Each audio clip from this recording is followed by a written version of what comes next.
Hey everybody, happy Halloween. Welcome to the Watch Pals. This week we watched the movie The Monkey. Before we get into that, I'm going to introduce the spookiest friends, the scariest faces you've ever seen. Oh, wow. Yeah. And the first one is Jeepers Creepers Jeff. Jeff, welcome to the show. Oh, don't associate me with that movie. Jeez. Hello and welcome. Thank you for being here. Next, we have Jack-O-Lantern Jordan. Welcome aboard. Jackin' and Lantern. Yep. Jackin' them lanterns. Hello. And next, and last, is Brimstone Brian. Welcome to the show. Yeah. I was like, where's he going to go with this? Brimstone Brian. Hello, Chris. Welcome to my parlor of nightmares. It's wonderful to have you. It's a sunny and 72 degrees outside. Thank you. Well, thank you all for being here. This week, Brian brought us the movie The Monkey. Brian, why the hell did you pick The Monkey? I picked The Monkey because it looked like, well, I was anticipating seeing it. I know Jeff was too. Uh-huh. But I actually liked this director's last movie. So this guy, his name is Osgood Perkins, the director, and his father was the star of the movie Psycho, Anthony Perkins, and the couple other films, obviously. But Never seen it. yeah, I didn't. It's not a f***ing surprise. Shocker. But yeah, he just did a movie with good old Nick Cage, and it was called Long Legs. Yep. And it was super weird, and I loved it. I know Jeff was kind of iffy on some of the weirdness of it, but I wouldn't say I hated it, but I thought there were some plot holes, like how are you a police officer and you forget your own daughter's birthday? Anyway, but overall, I thought it was interesting and neat, and Nick Cage was excellent in it. So it's a very over-the-top movie, as this one is too, after you guys have seen it, I'm sure. But Jeff, was Long Legs the one you invited me to see? And I was like, oh, I've never seen that band. You're like, it's a movie. Was that maybe was that one? Might have been. That sounds right. that band sounds crazy, man. I hope you enjoy the show. You're like, it's a movie. You nerd. So yeah, that's but I wanted to see the Monkey because that's his new film, and it looked great. So there you go. And this being the week of Halloween, we watched The Monkey. Do you think it was... we all raw dogged it, right? We'd never seen it. No one's seen it before. Right. Okay. And seeing like the monster is in this movie, I was like, man, they're really scraping the barrel for like these horror movies. Like, So it's funny you say that because I have a very distinct memory of a movie called Monkey Shines, and it used one of these monkeys too. And I've never actually seen it, but I vividly remember the cover. Wait a minute. Was it the drumming monkey or the one with the like? It was the cymbal monkey. Symbol. Okay, yeah. Yeah. So Monkey Shines. Wait, was that based on a Stephen King? So real quick, we'll just get this out of the way. So this movie was based on a short story by Stephen King. Right. And they changed a few elements, expanded on a few things and changed a few. Actually, funny thing. So in the new movie, the monkey is a drumming monkey. He drums when he like does his little turnkey thing. The original, like everybody thinks of the classic toy monkey is like the cymbal monkey. It like crashes the cymbals together. So they couldn't use that for this film because I think Disney or somebody owns the rights to the cymbal monkey. So they literally had to use now. That's just fucking stupid. But anyway, yeah, they used a drumming monkey because of that fact. So anyway, a little fun fact there. But have you seen Monkey Shines? I never heard of it. Oh yeah, so Monkey Shines. Funny. Okay, that was my point. So you guys were saying about the cymbal monkey on Monkey Shines cover, right? Monkey Shines, I think, was directed by George Romero, who did Night of the Living Dead, Dawn of the Dead, all those movies. Classic horror film director. But it's not about a toy. It's about a real monkey. Oh. It's about an actual monkey who is living with a disabled man, is helping him. But I don't know if the monkey gets jealous of his life or what, but it starts doing like sinister things.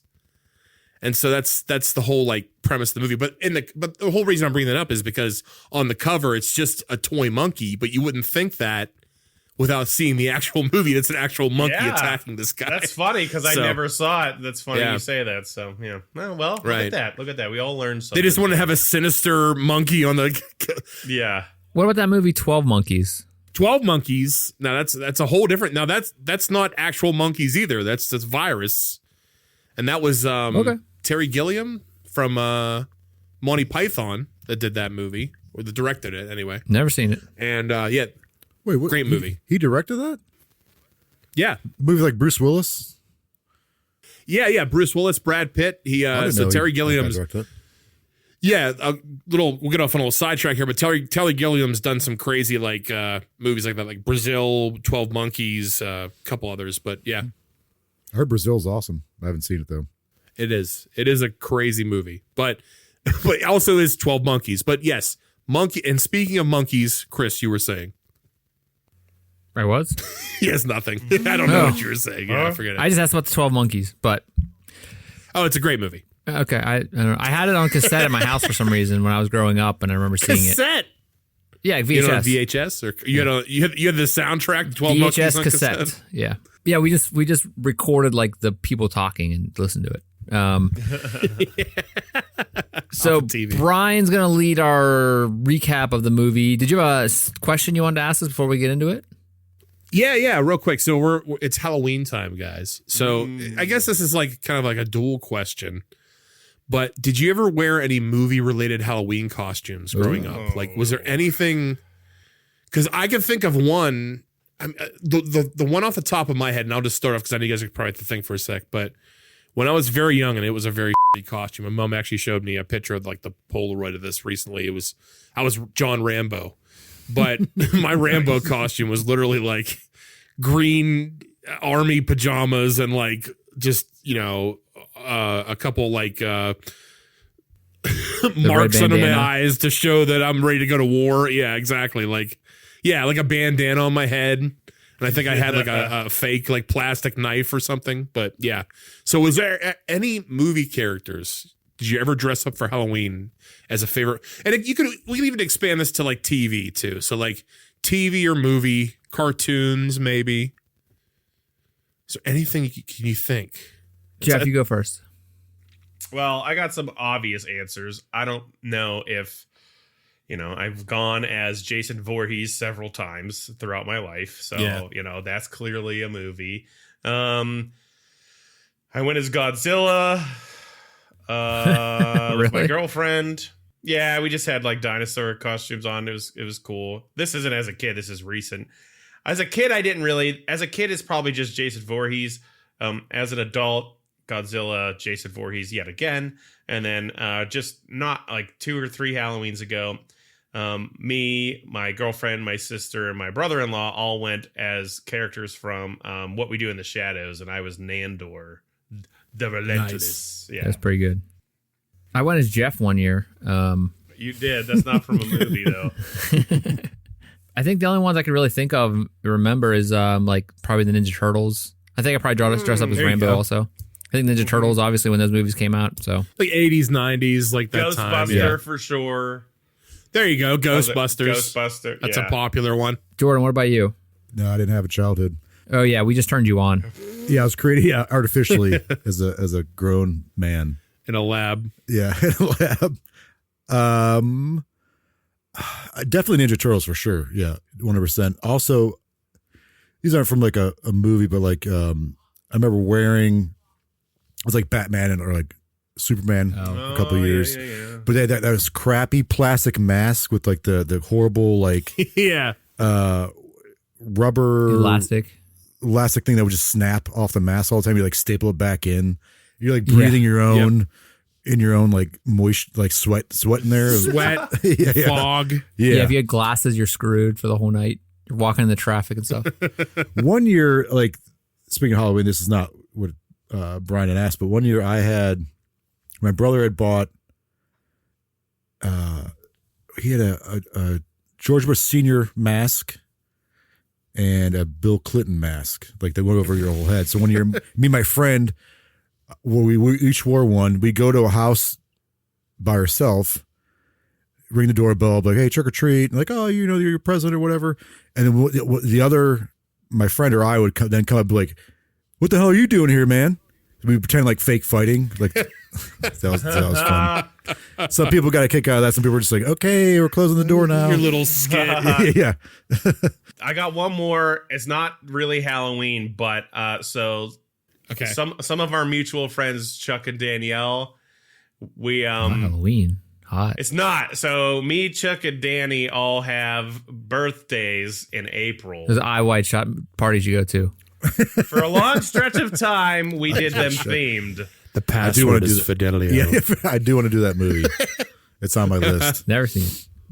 Oh, So anyway, dude. one year I picked you sons of bitches. Shut your fucking mouths.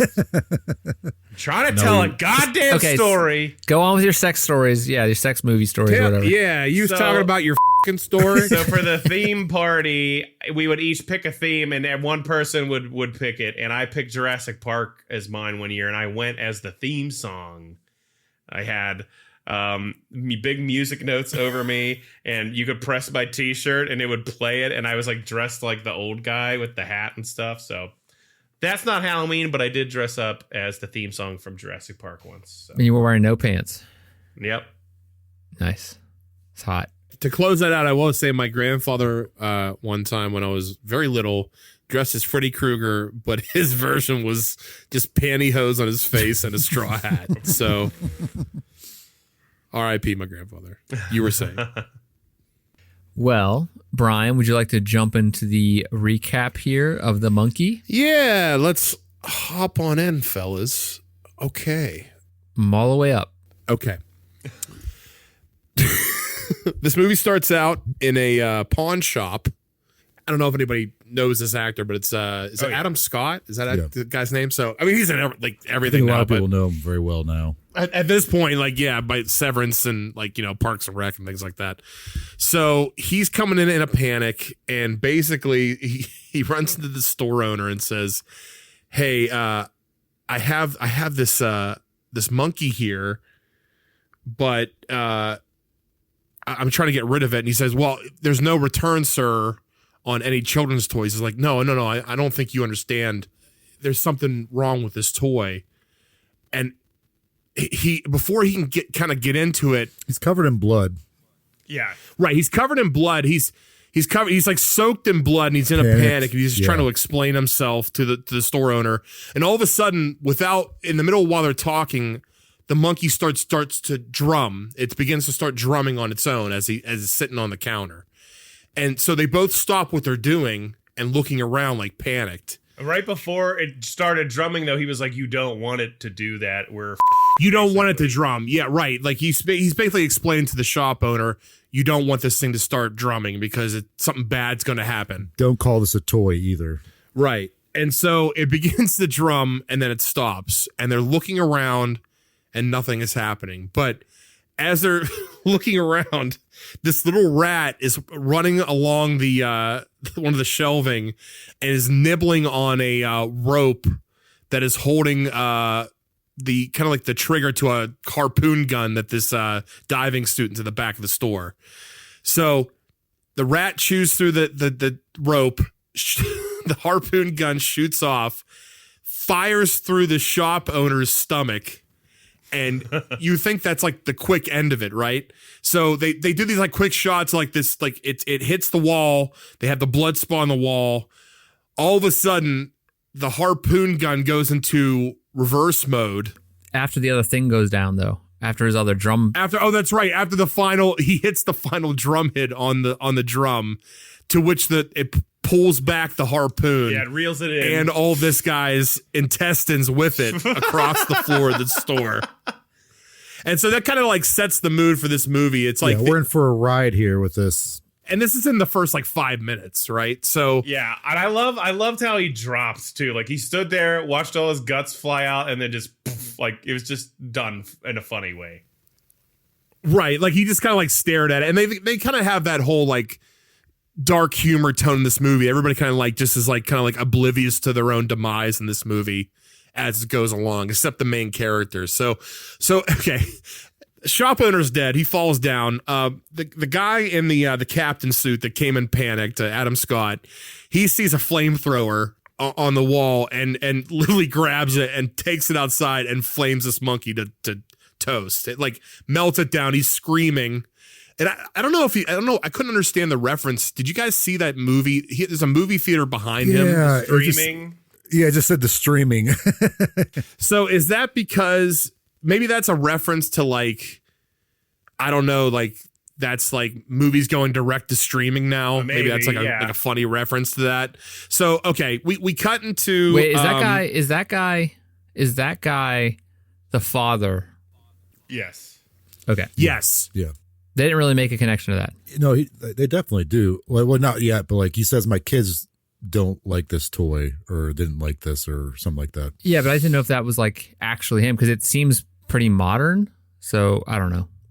Because this movie jumps around in time a lot. Well, yeah, exactly. So that's the first time jump is the intro. And that's in like, I want to say like the late 80s maybe or so. It says 1999 when they show the two boys, it's 1999. Right. So and then just jumps later on to modern time. Right. So right now we're jumping into the first part of the movie, which is 1999, and it's the twin brothers. Basically, the guy that just flamethrowered the monkey was the father of these two boys.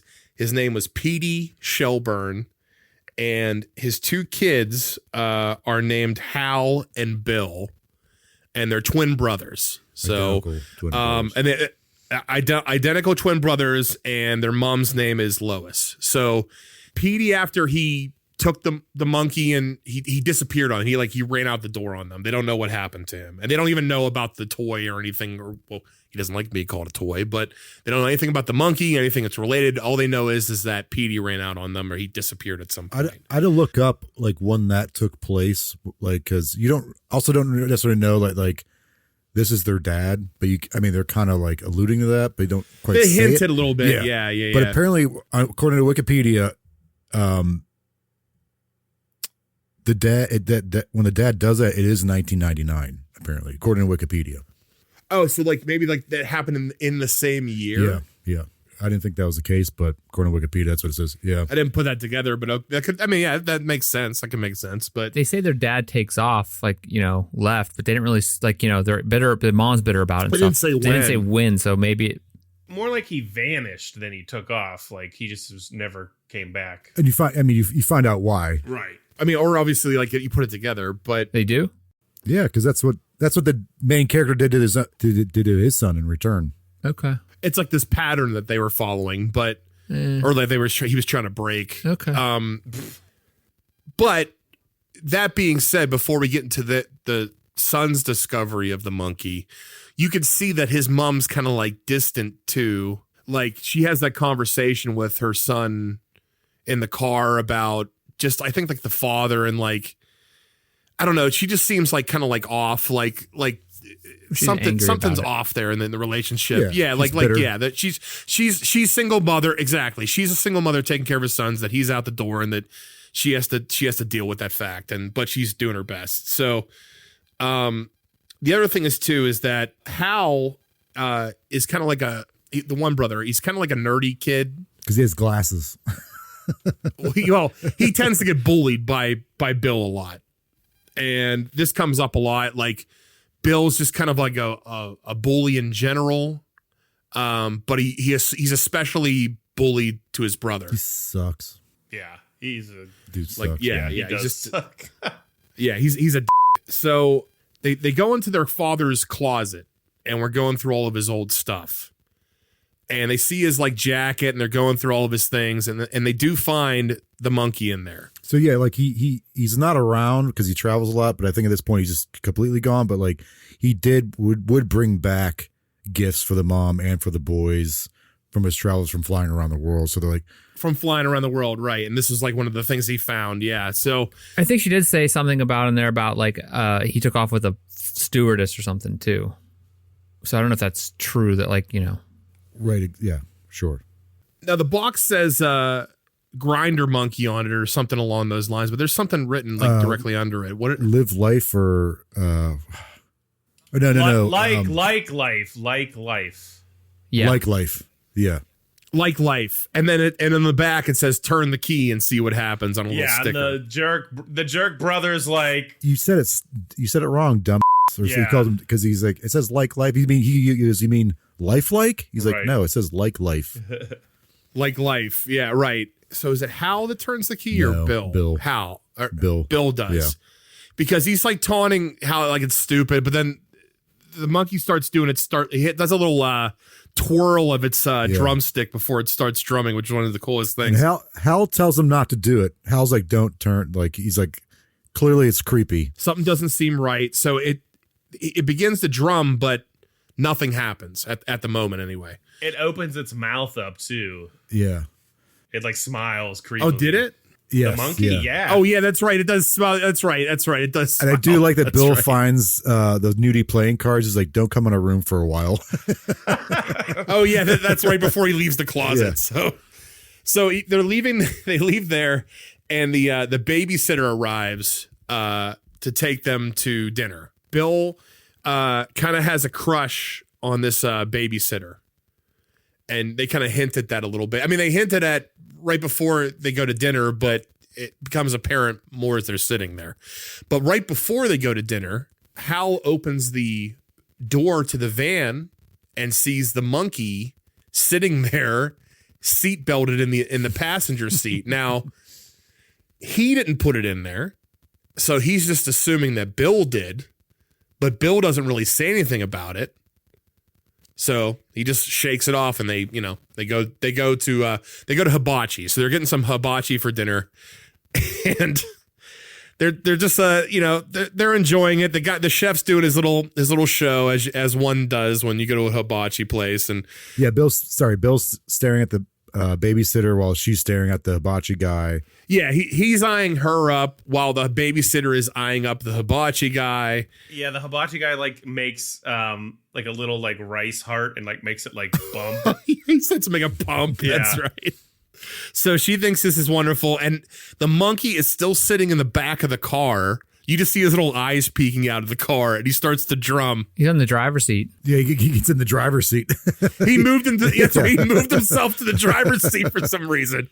So he starts to drum, and they cut back to the table, and Hal can feel something's off. He could feel like the monkey's drumming or something's off. So Does he hear it? I think he hears it in his head. Okay, all right. I was confused about that. Like he can hear it. Like it's obviously it's like it is doing it in the like the van by itself, but he can hear it. He's like connected to it.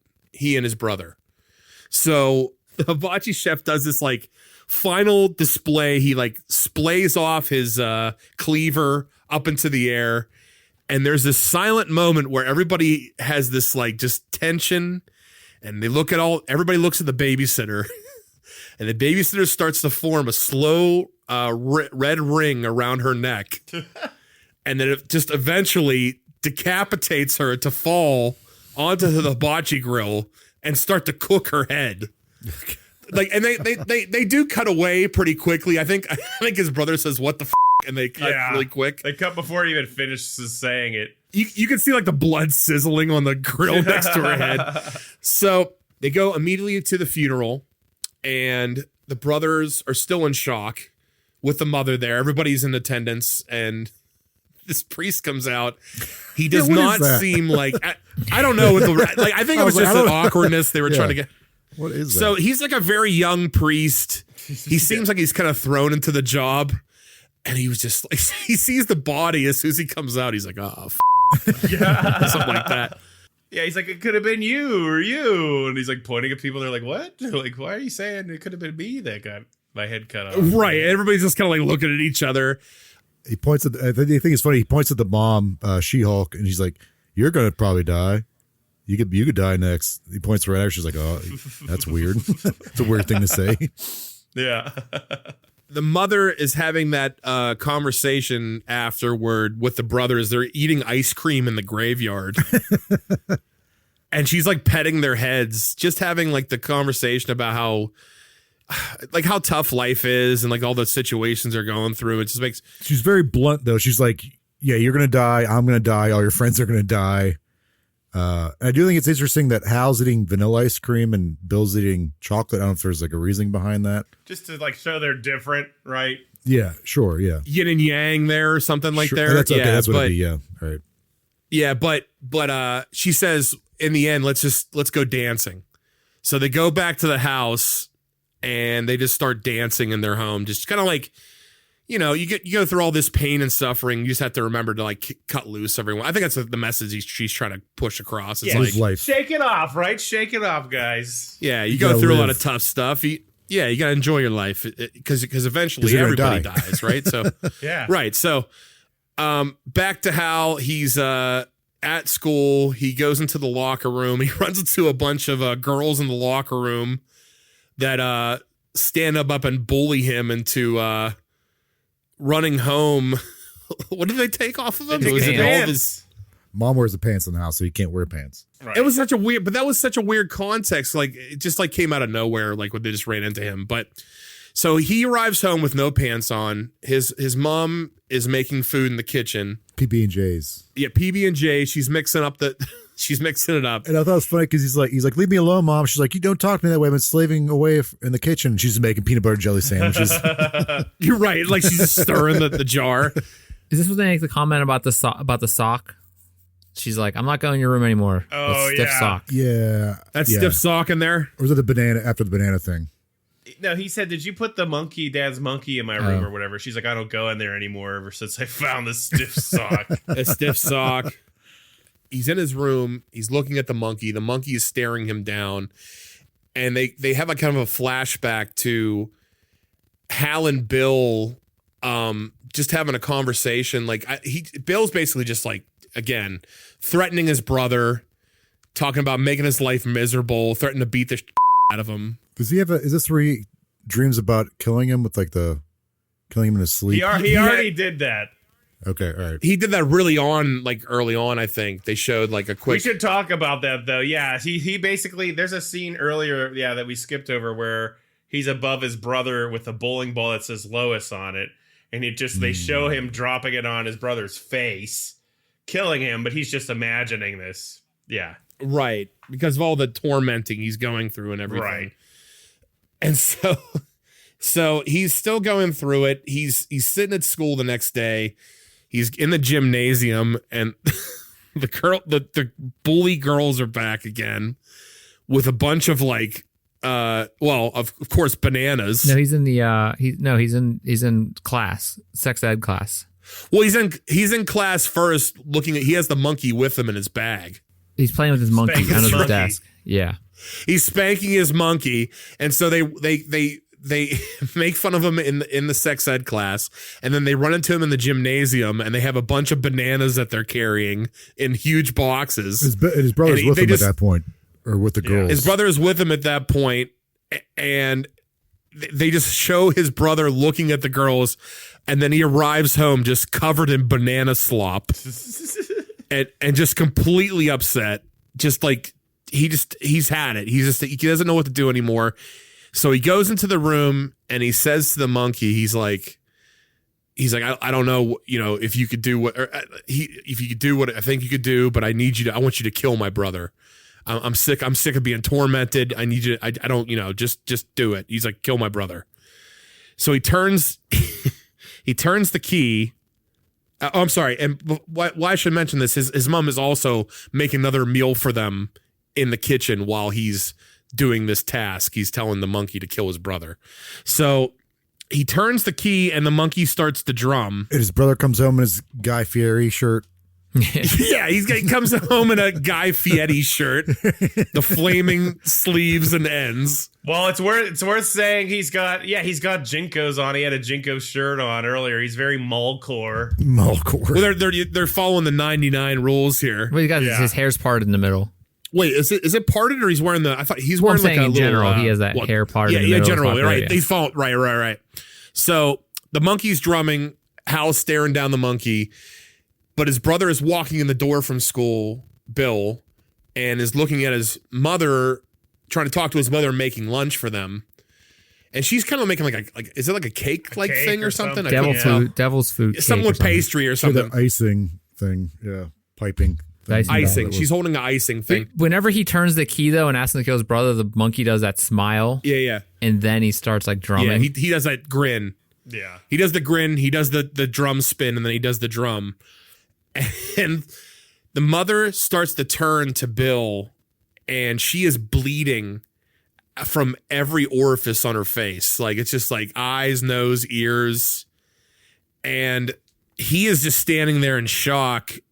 To where she is pouring out more blood and just collapses. Well, whenever the last thing of the monkey hits, she like the bag explodes and then she just smacks her face off the countertop. And she like spurts blood. Right. Yeah. Yeah, she had an aneurysm. Right. It was like a specific kind of aneurysm, which they say it in the movie. I didn't look it up if that's true or not. Yeah, it was like 1 out of every 44 million people have it, apparently. This is what they said in the movie. I don't know. Yeah. And then they were like, well, yeah, when he said that, all that means is it has to be someone, right? Like that was That's what the priest says about his mom, I think. And Bill is not taking this well.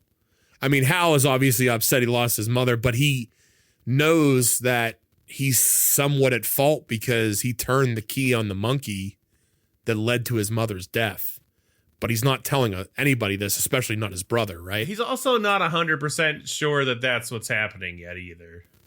Well, yeah, but he knows that he turned the key on the monkey to initiate something. Right? Exactly. But he doesn't know that for sure that the monkey's supernatural. Of like all the rules or what's happening. Yeah. Yeah, exactly. So he's at the funeral and Bill starts yelling out for it's pretty messed up. Like he's yelling out for his mother in the coffin, like while she's laying there.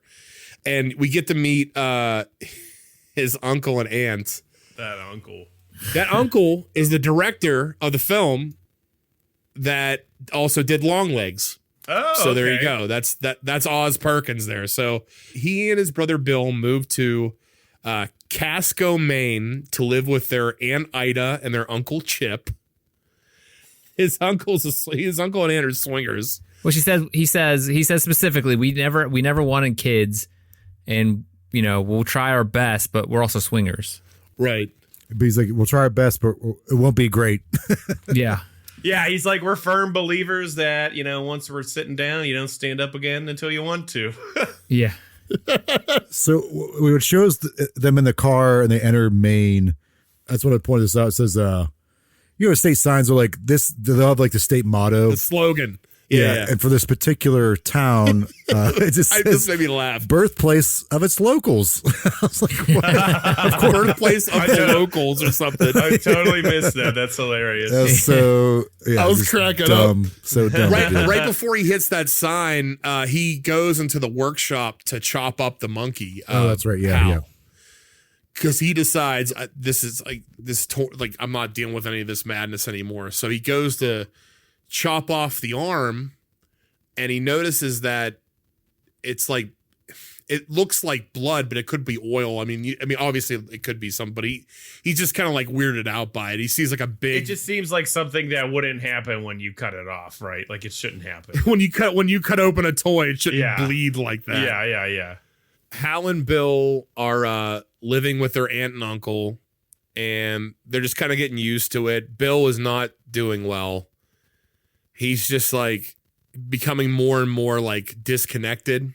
I'd say like day by day as they're living there. The brother mentions that he's not going to take off his funeral suit because that's right. People keep dying. That's really important later in the film too. So he's still wearing the same suit from his mother's funeral, and he refuses to take it off. So they decide to put the monkey back in its case, chain it up, and throw it into a well. That's after his uncle dies, though. Yeah, we didn't talk about that. So they're talking. They're like, his brother's like, hey, I think this monkey is why these people die. And he's like, why don't we test it? And when they test it, they kill their uncle.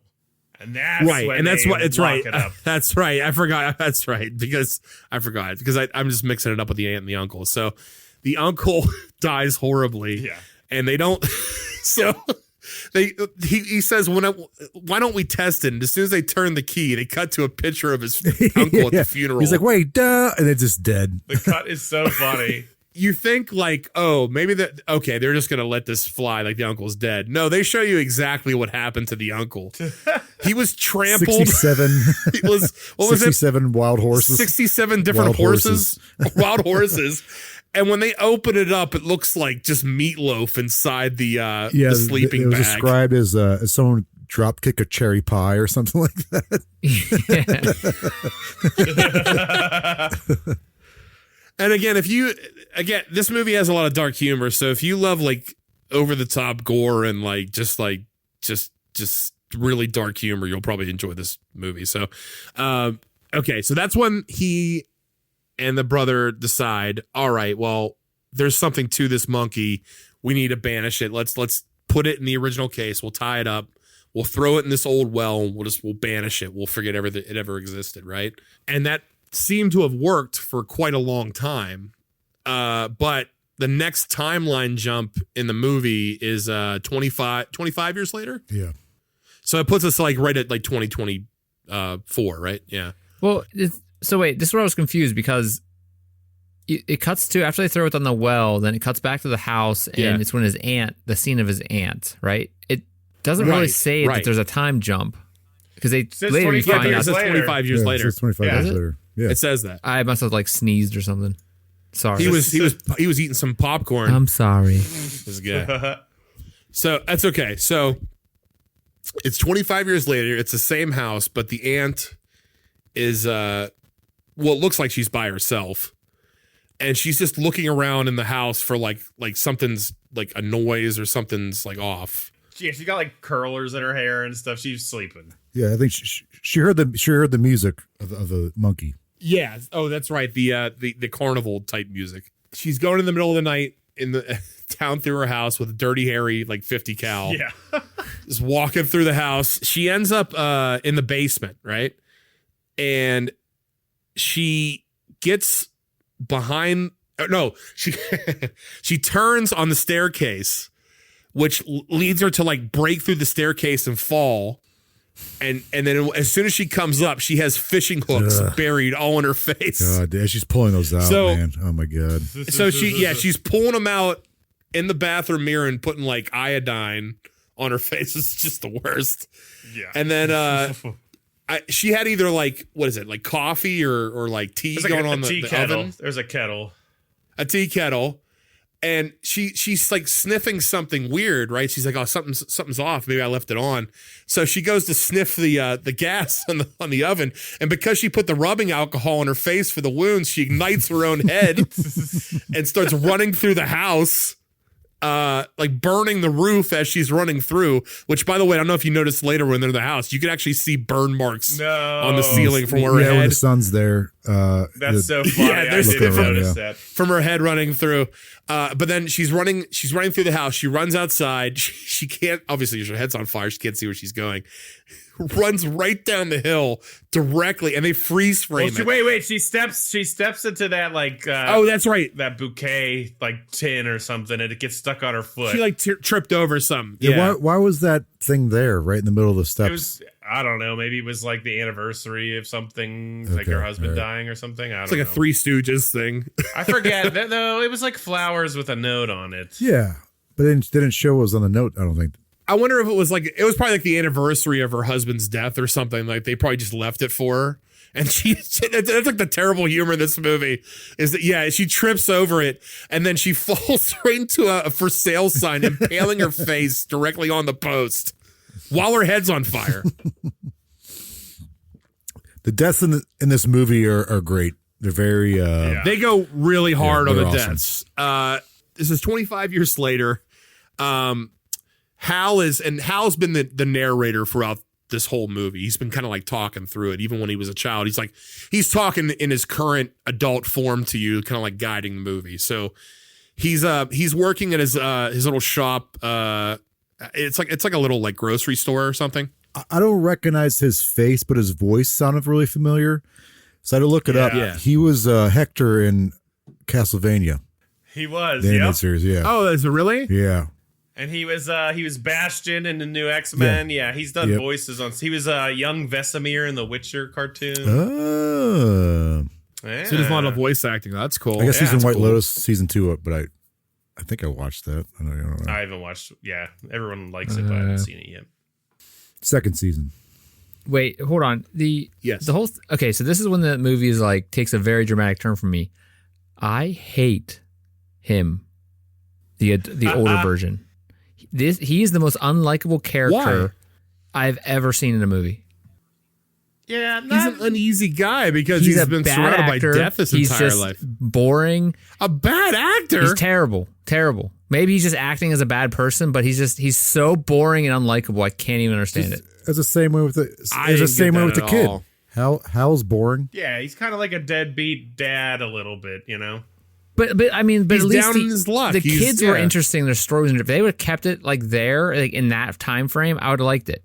But he is so goddamn boring. No character is good is interesting in this movie. They're all boring. They're all terrible. I hated every person, especially Hal's kid. Terrible. Hated him. Go ahead. All right, there you go. Wow. Hot take. So Spoiler going alert. from there. Anyways, 25 years later, so he's in the grocery store, and he needs to go see his son Petey.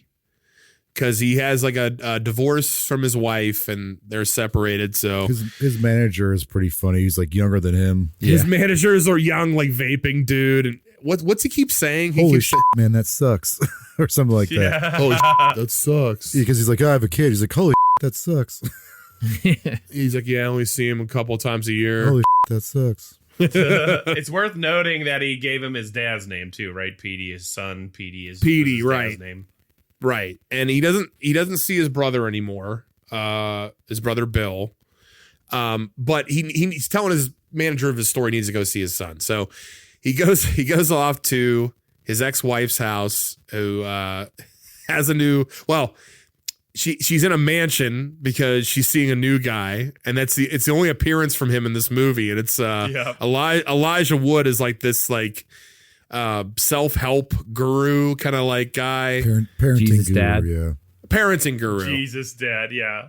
He's like trying to talk him through it. Basically, they're having like this therapy session about their own son in this guy's mansion. And you can tell like Elijah Wood does not like Hal. I think he even like insults him at one point before the he's like, I stole your power or whatever. And then he tries to arm wrestle him. Yeah. So he also they're trying to adopt his son fully from Hal. Because Hal only wants to see him once a year, and they're like, "Hey, we're helping you out." What's the point if you're only going to see him once a year? So I think it was triggered because the son was doing a book report or project about his family lineage, family tree. And it started getting the son asking questions about like who his dad was, who his family is. That's right, because he wants to learn more about like his dad's background and everything. So in the next scene, we go to this kid who looks like, I don't know if you guys ever saw that show, with Home Movies, that cartoon. Oh yeah, I know this exactly kid what you're talking about. Looks exactly like the Home Movies kid. So it's this kid with like shaggy hair. He's like he looks like a Ramones guy. Like if you know the punk band the Ramones, there's some weird stuff going on with this character. Yeah. How does he see anything? I don't get how he sees. Yeah, anything. right. I hate that character. Again, I hate all of them. So he's walking by this like yard sale, and he comes across the monkey. It's just sitting on a table outside. The yard In sale front of is his at the aunt's aunt's house. In front of his aunt. Oh, that's right. In front of his aunt's house. That's right. Because he comes across it. So he picks it up and he's looking at it. As he's looking at it and the monkey's staring him down, we have a little peek into what I assume is his personal life. Yeah, what is that? Which is like, Yeah. I'm assuming is like dad and like no pants on in a cop uniform, like drinking a beer, like in like Home Movies. Yeah, he's like in bed. Like that was weird. Yeah, there's something creepy going on there. That's all I'm gonna say. Like there's definitely some creepy vibes going on. So he got the monkey and he's talking to his mother, who's also kind of like just like a deadbeat. Like it's just like just a deadbeat family. It's the best way I can describe these people. Is like, well, I wouldn't say that. His brother was an army guy who's just hanging out. He just sits on the chair.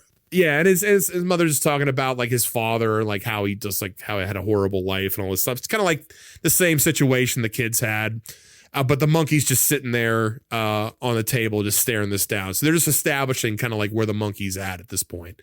So we go back to Hal and his kid, and they're on the road trip, and he's kind of learning about him, and they're in a motel, just sitting around talking about his life and like his past life. And this is where I think, does he discover he has a brother, or does after the phone call? No, not until they're at the house. Yeah, he lies to him. That scene's so funny when he finds out, though. Oh wait, no, the real estate lady drops the bomb on that. Yeah, and then he finds out it's the twin. She keeps saying it. Your brother, and he's like, oh. Yeah, so at the other motel, the son keeps asking about the family tree stuff. It's like, do you have a brother? Do you have any siblings? No. Do you know anything about your mom? That stuff.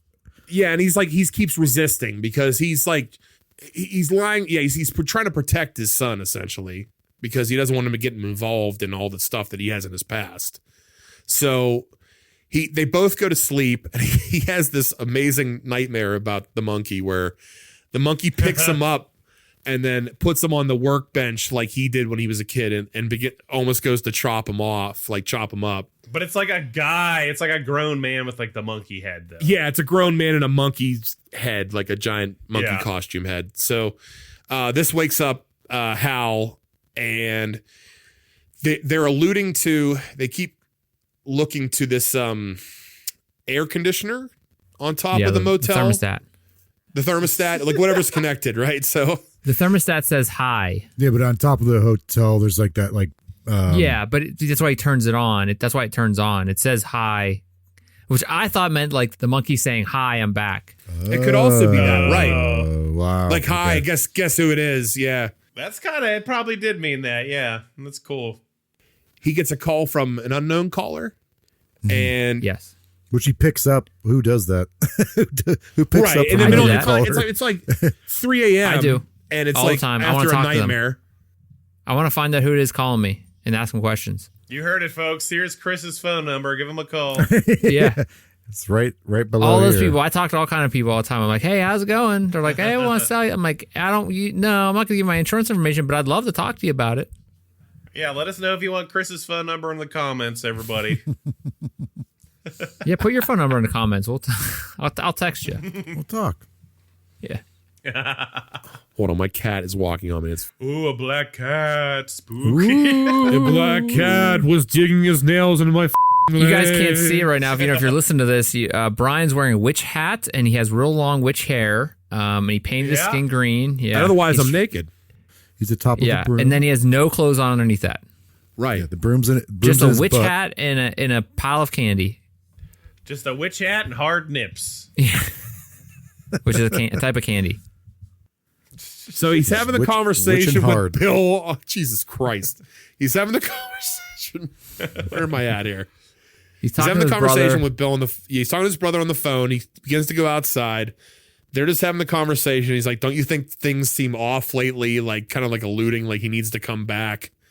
And as he's talking, again, this is like the middle of the night, but there's a woman near the hotel or the motel pool, and she's getting ready to dive into the pool, but the AC is rattling, and as the phone call is ending, the AC begins to fall to the side, and there's a electrical wire leading into the pool. There's a hose that's spilling water onto the sidewalk. Right, which the AC hits onto, and this woman, as she jumps into the pool, not only electrocutes, completely explodes. It's like Mortal Kombat death. It's amazing. I rewound this like twice. I was like, holy shit. I had to watch that again. So, and there was a couple scenes I did that for in this movie, but so she explodes, and he's in shock. He goes back in the hotel room, pulls a pillow on his face, and screams into it because he's so aggravated that this is back in his life again. And then he pulls his son into the car, and they begin to have a conversation about like what he has to do. Like he has to go back home Yeah, and this is where he's like, I know I'm gonna be adopted, blah blah. He like guilt trips his dad to like spend some time with him because it's probably the last time. And right, so they begin to go back home to his aunt's house, and they arrive and they run into this. Is it the real estate lady? Mm-hmm. Yes, the real estate lady lets him in and talks about just some of the previous the people talks about his aunt first of all with the flaming head. That brings up real quick, and then they get into some of the other deaths that were related. I'm just trying to remember how are they related. Like, she said people keep on dying around town, right? Yeah. Oh, that's right. Yeah. Oh, that's right. Because because the key keeps turning on the monkey. Because I remember the people keep dying. So yeah. So one guy like takes his head off with a lawnmower. Another guy goes to make like an espresso and he melts his own face off. Another lady goes to just get her golf ball out of a hole and like I think a snake jumps up and like bites her neck out. He's like, yeah, there's no cobras here. And she's like, well, there is one. There's one. It happened. This is also where the real estate lady says, like, your brother was here or something. Your brother said you'd be taking care of this or something like along those lines. Like giving the hint that he was around the house and stuff like that. Well, no, telling the kid that. Oh, yeah, in front of the son, well, in the car. And then that pisses the son off because the son says, oh, because now I'm just finding out that he has a brother out of nowhere. That he's telling me thing. Like, yeah. They're upstairs talking and about to go into the closet of storage where like it's the same closet where they found it initially. Or no, I'm sorry, this is their aunt's house. So yeah, it's just where she's keeping her stuff. Well, she said that there's we sold a bunch of stuff, but there's still some stuff left over from the sale. And this is right, where and it it's is. all in this closet. It's locked in here. He inquires about if the monkey was sold or not. Is that some of them? Yeah, some of the stuff in here. But she says that she has never seen the monkey though. Right, but still, as she's turning the key, he can sense something's off as that door is opening. He hears the song, doesn't he? Yeah, he hears the music. He hears the song. Yeah, but he can always hear it in the back of his head. That's what I'm saying. He has like that sixth sense. I think the son does too. Yeah, because well, it might be in their bloodline. In the blood. Right, because they're connected now somehow. But so as she's opening the door, this is probably one of my other favorite deaths in this movie. A shotgun that is up against the wall leans forward and blasts. This lady is vaporized in half a second. I've never seen anything like that. And she immediately gone. And then he's covered in her blood and gore, trying not to puke. Yeah, and there's a sign at the back of that little joke at the back of that closet that says, "Guns don't kill people, people kill people," which is pretty funny. Later that night, the cops are interviewing at the house, the Hal and the son. They're just talking about everything. And did you guys catch like the cheerleaders out? I mean, they come back later, but so weird. No, so that was weird. Just like, I don't know if that was just like a small town joke. Like that is like this is how I interpreted it. It's like, so as they're pulling the body out, just to give everybody else context, if you watch the movie, they're pulling the body out, and this whole like high school cheerleading team is outside, like either cheering the cops on that they're like pulling the body out or whatever the case is. Cheering that it was another victim, like body number. Oh, they is say that the number? Yeah, yeah, yeah. Like woo! They said they're bringing the body out. Yeah. And then Bill calls Hal again at the house. Isn't Hal called Bill? Or no, he tries to find his number. He finds it in the yellow pages as Mrs. Monkey or something like that. Oh, that's right. Well, he was on the phone with him. No, Bill calls first, and then he looks up the number. That's right. He's like, "Are you in That's town?" right. And Bill just hangs up. Yeah, that's right. And then he looks up. He goes to the phone book and finds Mrs. Monkey, which is so dumb. I know it's so that part puzzled me a little bit because I was like, "Oh, what's going on here in the plot?" But then it starts to dawn on Bill, or I'm sorry, it starts to dawn on Hal that Bill is at fault for all of these killings. The Mrs. Monkey thing goes back to the fact that Bill has posters or something saying, "If you see this monkey, let me know," I think is how that works. Because when he calls him, the answer machine says, like, "We found it." Like because he was trying to track it down. because he couldn't locate it after he tried to pull it up again. The kid with the stupid hair got involved in the whole movie because he found it. Right. So we go into the whole backstory of Bill and how he's been like tormented all these years because he came to the conclusion that his brother killed his mom because he tried to kill him. And so he's going to try to use the monkey to kill his twin brother for revenge. It's been haunting him forever to try and find the monkey. He can't live. Like he can't like forever. exist. For like 20 plus years he's been trying to find it. Yeah. Right. So he's been like living it's like an old, is it the old movie theater? No, I'm sorry. Hotel or something like that. Hotel, but he's been looking for it for years. He didn't know like what he's doing in his life. All of a sudden he's eating Chinese food and he got a fortune that said hi and he knew that was the sign that the monkey was Which back. was from the thermostat. Oh, right. Yeah. There you go. And then on the back, he flips it over and it says "turn the key and see what happens" or whatever. Right, and that gives him the signal. So he did he hire that kid or the kid called him? I think he hired him. Oh no, he put that ad out. He put the ad out. He put the ad out. That called him. Yeah. And the long-haired kid found it and contacted him. So basically, he's been living in this like base that he's established himself ever since then, turning the key, trying to get Hal, but he's been killing all these other people around since. So I don't know if, here's my confusion is that did he contact Hal, did Bill contact Hal out of desperation because he was already turning the key and he wasn't being successful? Like, you know what I'm saying? Like, okay, so here, just to catch you up where we're at in the movie. So like at this point, Bill has the monkey in his possession, right? And he's been trying to kill Hal. And it's not killing him. It killed his aunt, and it killed some other random townspeople or whatever, right? So I think Bill tries to get him to come back to town so it can kill him. He thinks he maybe has to be in town for it to work. Right. That's what I'm thinking. Like, that's the reason that he calls in because I'm thinking, like, why does he keep turning the key and then all of a sudden calls him out of nowhere? So this is whenever you go to Hal's, like, you see Bill's, like, shrine to the monkey with all these TV screens. Something weird. I hate Bill. Or whatever. This is where I started getting annoyed with it. Yeah. It takes a really strange term, but that's kind of why I liked it too, because I didn't think the movie would go this weird with the characters, but it did. So I could see why you guys would be upset by that, but like I hate Hal, right? But like at least there was some kind of story there. And then once his brother comes in, it gets all weird. Like, this is so dumb. So yeah, so Bill's big plan is basically like to get Hal and his son to the hotel. So he gets the long-haired kid to go to the hotel, or I'm sorry, to go to the motel or wherever they're staying.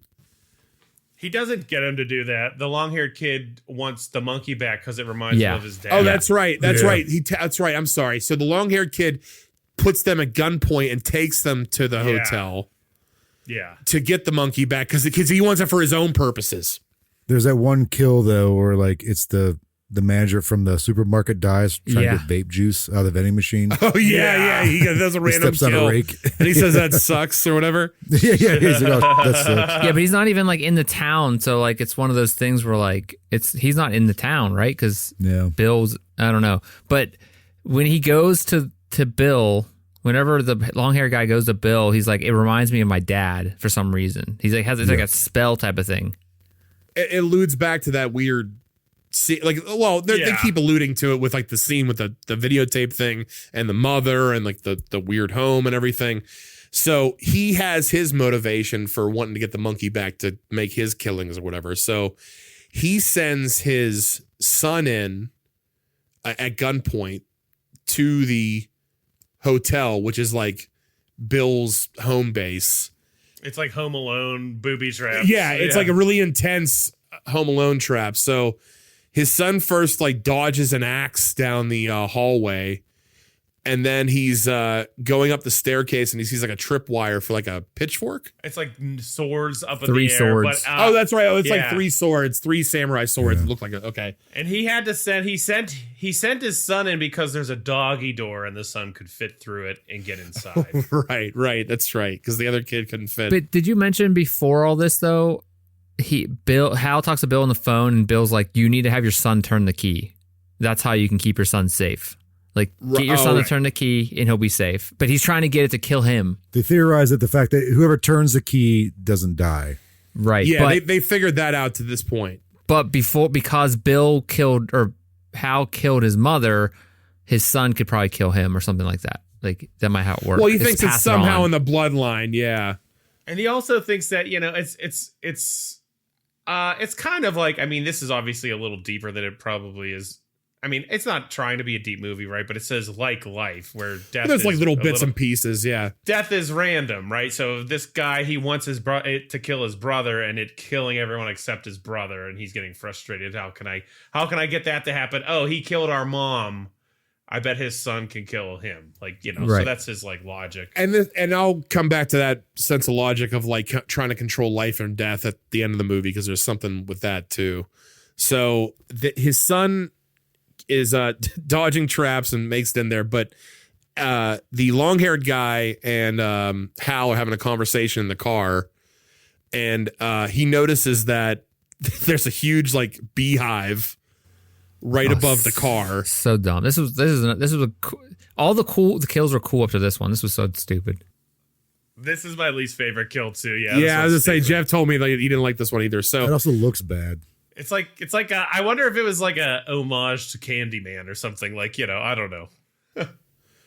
So he has his son meets up with Bill, and Bill hands him the monkey and says, you need to turn the key because we need to finish this, or something along those lines. I know, like, at this point, I know he's just trying to kill his brothers, so it's like, you need to turn the key. So son turns the key, look at the monkey gives him the smile and begins to do the spin, but it's just kind of like sitting there, and you see the beehive outside start to dip, like start to like buckle. So then the monkey starts to drum, and like, the long haired guy is kind of going off on his whole diatribe about his family and everything. But the cop earlier, or the long haired guy, because he's wearing a freaking cop outfit, accidentally shot through the windshield with his gun. He was scratching his head. And accidentally, he was like, whoa. So the bees, he shot a hole through the beehive, and the bees decide to fly in through the windshield directly into this guy's mouth, all of them at once. And then they just like kind of like make a hive in his head. They like kind of melt his face away. It was so stupid that they all just went into his mouth, but when they like pushed out of his face, that was cool. Like that was the cool part. Like it just like kind of like rots away because they're making his hive. There's had the new hive. This is when Bill is like flipping out because he just like realizes that it's not going to go his way. So he starts like trying to force the monkey to drum. He's like grabbing the drum. He's like, God damn it, drum. And he's like trying to pull it. The monkey, I don't know, like, does the monkey throw him across the room with its force? The monkey throws him. I loved that part. I thought that was so funny. And this is like probably like, they don't show any of this, but it's like, I think plot wise, one of the best parts in the movie. He gets thrown across the room because he tried to force the monkey's hand to drum. The monkey stares him down for a second and then begins to drum violently. Yeah. Like the ground starts shaking. Yeah, everything starts going. Yeah. And then you just begin to hear and see mayhem happening outside. Basically what he did was, I don't know what how many he triggered off. He triggered off the apocalypse, basically. Even in that town, anyway, yeah. Oh, I forgot. There's a part where, with his son, at the hotel, he's like, "Oh, look, there's like skydiving, and you get married while skydiving." Bring it up. So wait, it wasn't at the hotel. It was when he was talking to the realtor. Okay. And it's Casco. He's just looking at, because they were going to go to Horror Haven. So he has the pamphlet for Horror Haven. It was the whole reason they were going to spend time together. Yeah. And he has another pamphlet. It just says Casco skydiving, and it's like the most lame looking guy on the front cover. Oh, that's right, the skydivers. And real big, it says "We do weddings." And you would think nothing of it, right? But I mean, who wants to talk about it? I thought this was super funny. Go ahead, Jordan, you could do it. Go ahead. Oh, so yeah, like basically, the the evil brother looks out the window because like you see stuff going on. So it's like things are on fire in the distance. You see a plane go down, and then the building they're in starts falling in around them. You see like a body, like the ceiling caves in. You see a body come through. Another comes through and it's like, oh, this guy's wearing a skydiving outfit. Another comes through, it's the bride, and she's like hung up by her neck on the parachute. So that was a nice little in joke there. That was so funny. Yeah, like a little detail you had to see earlier to tie back. Yeah, so stupid. I loved it. So Hal and Bill are having a whole conversation, and the final arm drop for the monkey didn't happen yet. Oh yeah. So that's right. The monkey is still holding up his final drumming hand here, and Hal and Bill are having a conversation about their past, and basically Hal's saying like, we need to bury the past here. That something. He's like, you killed my mom, and he's like, you killed my mom. He's like, she's my mom too. I'm your brother. He's like, oh, I didn't really think of that. We're twins, man. He's like, oh. The one thing that made me laugh, or it was so dumb. He did that thing when he was a kid. Like he goes to pick him up and like shake his hand or whatever, and he does that thing where he goes and he does like the fake, and he does it twice. Oh God, yeah. The piano music's playing. Yeah, it's all emotional, and then he finally gets up, and it's the big emotional moment. They're gonna go home. They're gonna the road trip together. They're all gonna road trip. The road trip together at the horror convention. The monkey hits his final hit, and there was a little, like, they alluded to this earlier, there was a little Rube Goldberg, like, machine, like a mousetrap kind of thing, where, like, a bowling ball's going across and everything. So finally, you see the swords drop down, but they actually hit a cannon that fires off a cannonball and just takes off Bill's head completely. And that's the end of Bill. Or bowling ball, sorry, fired. That says Lois. The mom's bowling ball. Oh, that's his mother's bowling ball. That's the one he was going to drop on his face at the beginning of the movie. Yep. So it granted his wish at this point, when he didn't want it anymore. Finally.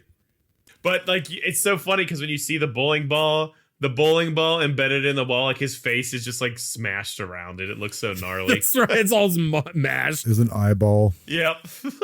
So Hal decides, okay, let's leave with his son. So they're driving down the street. It's just then kind of like the morning after the apocalypse. There's just mayhem everywhere. There's smoke. There's just like crashed. There's like a guy with like a surfboard stuck through his body into a tree. Yeah, through a tree. Yeah. Lady running with a carriage, like a baby carriage on fire.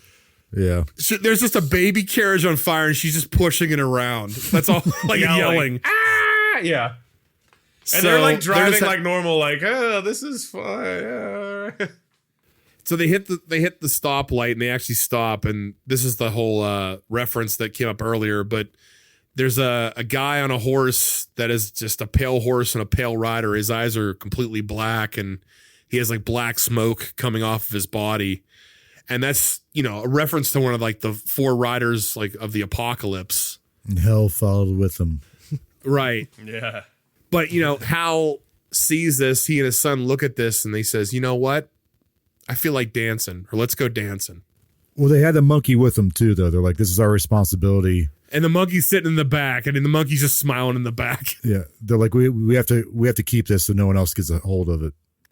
Right. So it's their burden, but he pretty much says, like, in the face of adversity, you have to remind yourself to, like, we're all gonna die in the end. You have to dance sometimes, So I like the boy, like his son's like, dance like with our bodies. Yeah. Some of the dialogue had me laughing. It's so stupid. I loved it. So they drive off, and pulls in from the intersection. It's the school bus full of cheerleaders. They're cheering. Yay! Truck comes by and sideswipes the shit out of them and kills them all instantly. All their heads just off. Yeah. Yeah. Fantastic. End of film. Roll credits. That's the monkey, and yeah, that's it, man. Well, thank you, Brian. So let's move into our feedback for the movie. I'm sure we all have many things to say about this. At least I do. Although I said a lot of them. But anyway, who wants to go first? Jeff, you want to go first with the monkey? Sure. I thought that it was just a goofy, funny horror movie. I don't even know if I would call it just gory, like, you watch this movie for the crazy deaths is why you're watching this. And the story is a little secondary and some of the dialogue is funny and some of the, I just think a lot of the stuff was just really funny and goofy. And the fact that it just kept amping up and amping up and amping up, I think made it worked in its favor. So, it was a fun watch. I would definitely watch it again. I recommend it's not a scary movie by any means, but it is an interesting, like just one of those movies where you're like, this is ridiculous type of thing. So. Thank you. How about Jordan? What do you say about The Monkey? I agree with Jeff. Like the reason if you're going to watch this movie is because of the deaths. Like the deaths in there are so fun, silly, gory, over the top, like the exploding in the pool, like when she gets shotgun blast, she's just like in pieces. Like, and I think this has some of the funnest or silliest deaths I've seen in like a horror movie. Like the whole scene with the aunt, like all this things happen to her. Like it's like a Home Alone thing, but like more violent. Like that's what should have happened to the guys. What are their names? Harry and Marv. Marv. Yeah. Like that's what should have happened to them. Marv. Like the fact that she gets, falls to the steps, get fish hooks in her face, then lights herself on fire, and then runs out the house, and then gets impaled by a for sale sign. That might have been a commentary on Home Alone, honestly. Yeah, I honestly, yeah.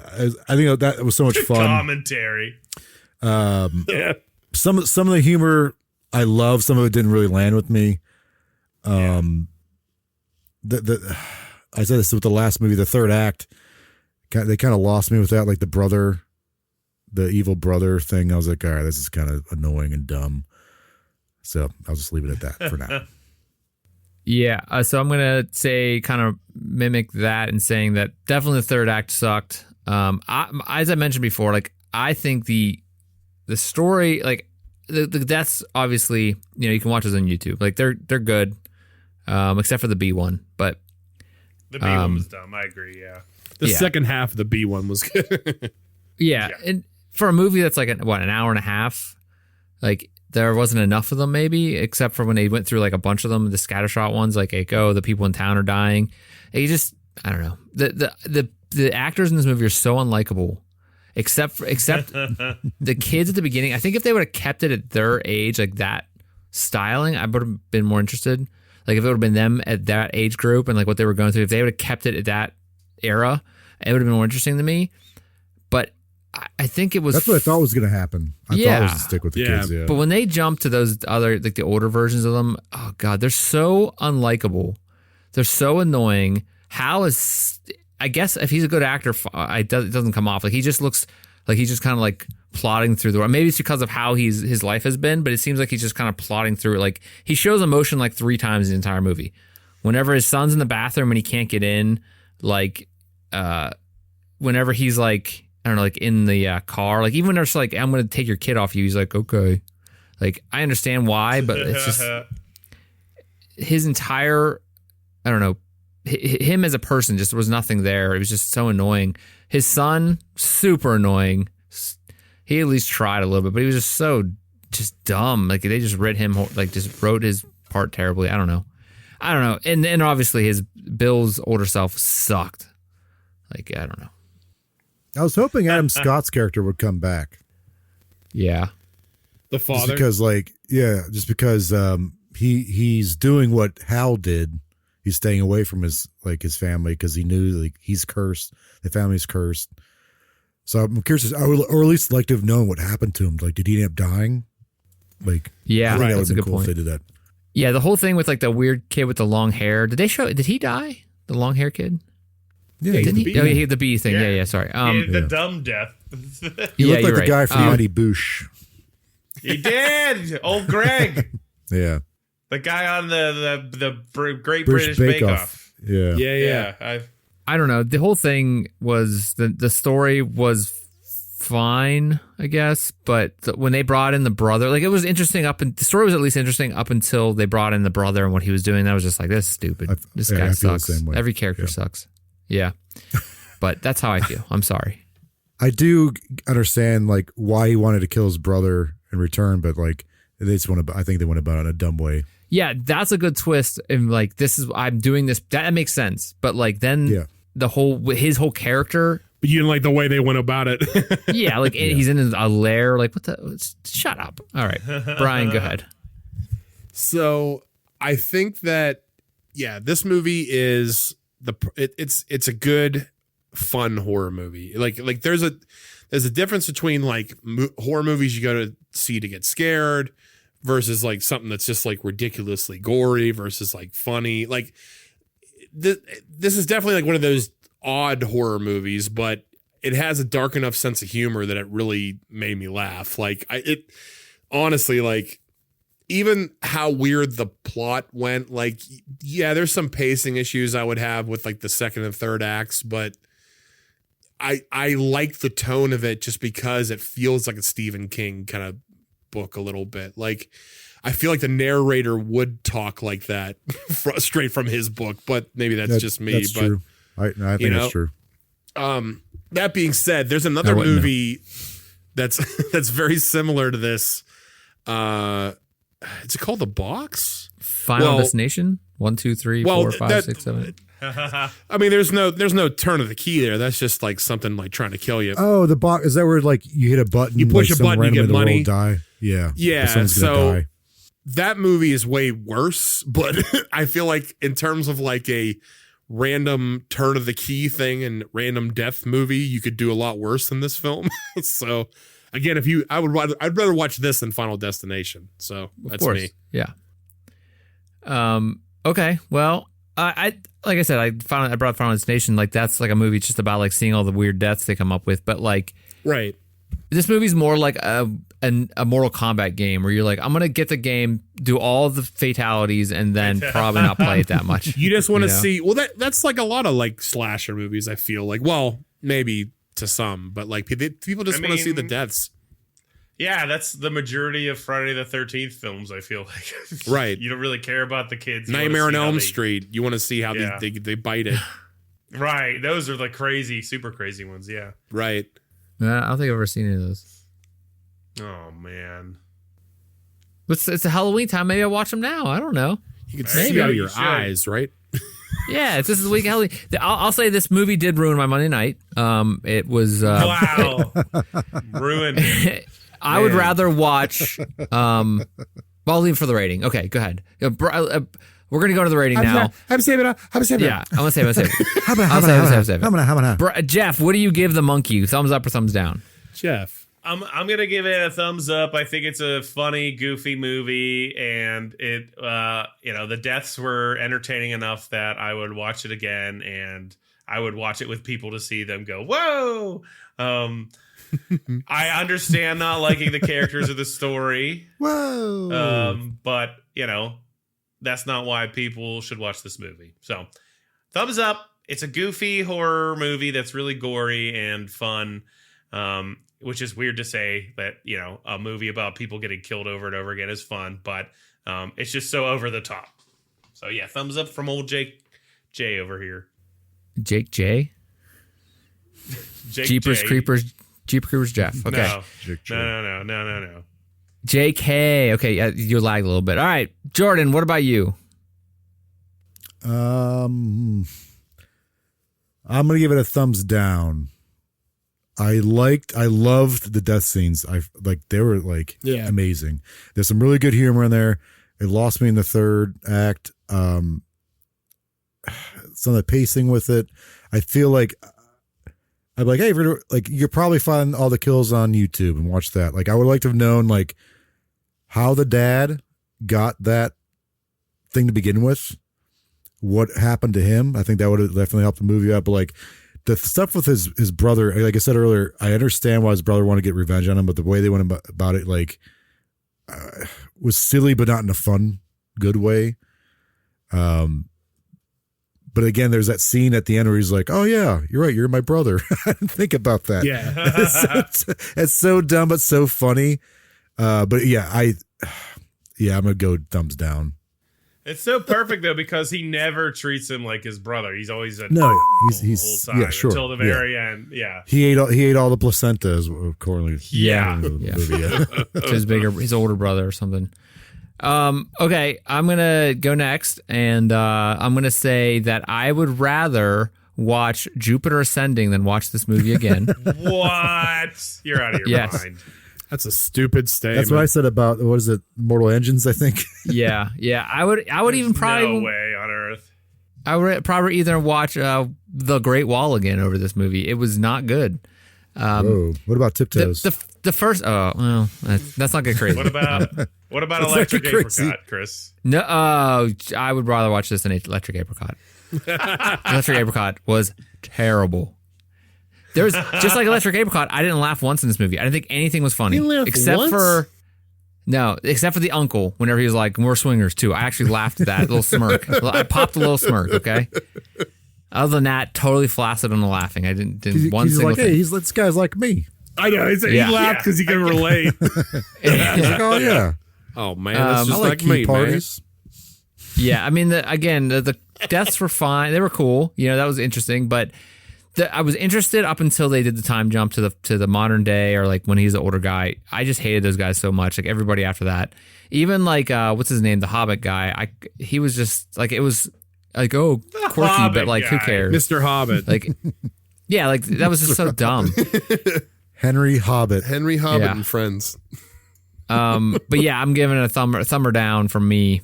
Brian, what about you? Well, after that ridiculous statement, no, it's fine. I give it a thumbs up. I didn't know what to expect out of it going into it, because I knew it was going to be obviously like, this is a curse item, like it's going to kill people, but I didn't know what kind of like tone the movie was going to have, because again, you mentioned Final Destination. There's other movies that have like random people dying. I will say this, like the dark humor. The second half of this movie, the way the brother makes the turn in terms of plot writing, it makes zero sense. But in terms of ridiculousness context, in like the whole, in the complete aspect of this entire film, it makes sense. Now, whether you like that or not, it's up to you as the viewer. But if you can acknowledge the ridiculousness a little bit, they play it straight enough to where I don't think it was bad. You know what I mean? Like if that, like, I know that's a really long statement to make, but it's like, yes, these characters are doing ridiculous things, but the idea of the film is ridiculous enough to begin with, that they're all playing it straight enough that I think it works as a whole in context. So yes, that being said, I would rather watch this than Final Destination and Jupiter Ascending and any other bullshit that Chris just said. I do like the little slogan on the monkey's box that says "like life," because they say like life is random, death is random. You can't keep thinking about it. Yeah. But also like life, enjoy life, right? Like, live your life, kind of thing. Right. Like you can't think about death looming on your shoulder all the time, which is like the whole idea of like death walking at the end, like that kind of stuff. It's so deep. Yeah. Yeah, well, that's great. But like the double meaning of the like life thing, I thought was kind of cool. Yeah. So deep. I like the part when that lady blew apart like a bag of meat with that shotgun. Yeah, that's exactly like life. Oh. Did you guys catch the name of the older Bill, and how is he gained recognition for the Divergent series? And he was in Underworld, Blood Wars, and Awakening. I didn't even know there was more. I never watched Divergent, but I know those. Yeah. Yeah. His name is Theodore Peter James Kennard Tapakilis. It's really his 5 names. You didn't say that right. It's like a Roman. Yeah. General over here. Tapticulus. Taprilius, report to the field. No, that's it. Theodore Peter James Kennard Tapticulus. Tickle So. Tap my Yeah, tickle. blow it out your butt. Tickleus. Please. Tickleus. Okay. Next week. Wait, so this movie gets 2 out of 4. 2 out of 4. And 2 fingies. Halloween's over. For next week, we have a movie that's Thanksgiving themed, I think. And Jordan, you're up. What are you picking for next week? Planes, trains, and automobiles. And why are you picking that? because it's a Thanksgiving movie. No, it's a the great only one. It's the only one I could think of, but also it's just a great comedy. The late great John Candy, amazings. Steve Martin. I think Chris Columbus. Did Chris Columbus do this one? No. Guy that did like Animal House. all those famous. No, he did like shoot. I think he did like all those. Elvis Presley. Yep. I think he did like Breakfast Club. I think it's John the same. Hughes. John Hughes. I think it's a John Hughes. I think he did this movie. It's great. It's great. Weird. I think it's neat. It's like a not like Christmas movie, but it's still a holiday movie. It's Thanksgiving. So yeah, if you haven't seen it, you're an idiot. You're a real. Oh man, jerk. I'm an idiot. Have you not seen this? Really? I don't know why I've never seen it. I don't think I've seen it actually. Wait, is that the one with with Iron Man? Did I ask that before? Is that with Iron Man? No, that's Due Date. You're thinking What are of. you talking about? No, he's thinking of the Okay, one. Due Date. Due Date. Yeah. That's like the same thing, right? With Zach I don't Halleck think getting originally- accused. Due Date, the superior film. Sure.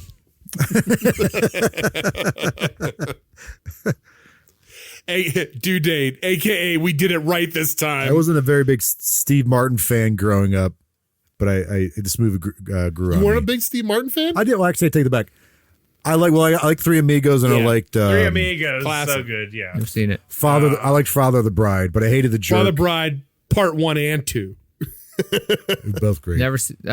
I've seen them because for some reason people like them, but they're stupid. Okay. So next week we're watching Planes, Trains, and Automobiles, and We'll talk about it. please leave a comment on your podcast platform of choice. Please connect with us on social media. All those links can be found in the show notes below. If you have any questions or suggestions for a future movie, please send us an email at watchpals.show@gmail.com. Again, all those links can be found down below and can be found on our website at watchpals.show. We'd like to thank Ben Miller for the logo art. You can find his work at his Instagram, which is listed below.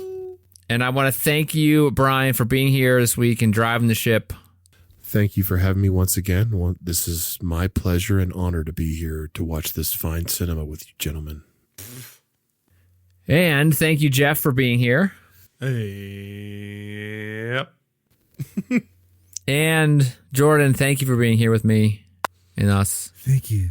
and them. Happy Halloween to my. Oh, yeah. Happy Halloween, everybody out there. Oh, Halloween. Halloween We that up. We crap. could have called it Halloween. Jesus Christ. Next year, Yeah, we really Halloween. Next year will be What Halloween. a bunch of fucking Son of a jerks. We'll sell those really terrible masks we talked about at the beginning of our faces. Yeah. The real plastic crap Yeah. There ones. you go. Yeah. And when you get them, the elastic's already gonna be broken. Yeah, with lead paint. Yeah. Yeah. On the inside too, for some reason. Quality lead paint. We're moving into Pals Giving. Oh, there you go. There it is. Give your pals something. Eat your best pal. He's your best friend. Stuff your best friend and eat him. Stuff them and Oh, wow.